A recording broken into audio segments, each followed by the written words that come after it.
రాష్ట్రంలో ఎక్కడ డ్రగ్స్ దొరకడం అవకాశం లేదు. ఎవరైనా దానికి పాల్పడితే కఠిన చర్య తీసుకుంటామని చెప్తా ఉన్నారు. మరి అటువంటి వాళ్ళందరూ కూడా చైతన్యవంతులై ఈ సమాజంలో ఎక్కడ కూడా డ్రగ్స్ దొరకకుండా చేయాల్సిన బాధ్యత మనందరిది.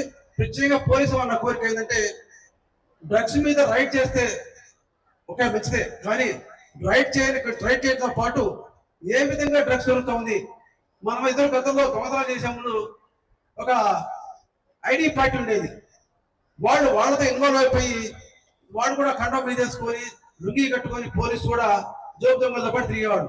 ఆ విధంగా పట్టుకునేవాడు. ఈ రోజు కూడా మనం పోలీసులు యంగ్స్టర్స్ కావచ్చు, లేదా ఎన్సీసీ ఎన్ఎస్ఎస్ పిల్లలు కావచ్చు, వాళ్ళని ఎవరైతే డ్రగ్స్ తీసుకున్నారో, ఎవరైతే డ్రగ్స్ అమ్ముతున్నారో వాళ్ళ దగ్గర మనం కూడా ఇన్వాల్వ్ అయ్యి వాళ్ళతో మైమేక్యమయ్యి ఎక్కడ డ్రగ్స్ ఏ విధంగా వస్తున్నాయి, దీన్ని ఎవరు అమ్ముతున్నారు, అటువంటి ట్రాక్ చేస్తే తప్పకుండా మనం ఈరోజు సీసీ కెమెరా ఉన్నాయి, దొంగతనం జరిగిన హత్యలు జరిగిన పూర్తిగా ట్రాక్ చేస్తున్నాం.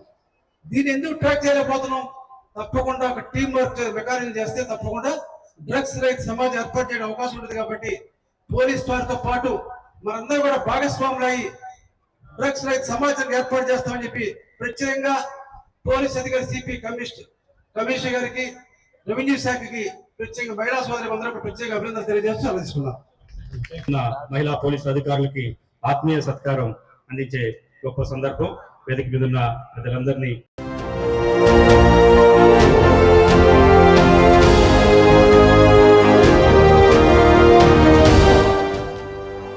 JTV, Voice of Jagyapet.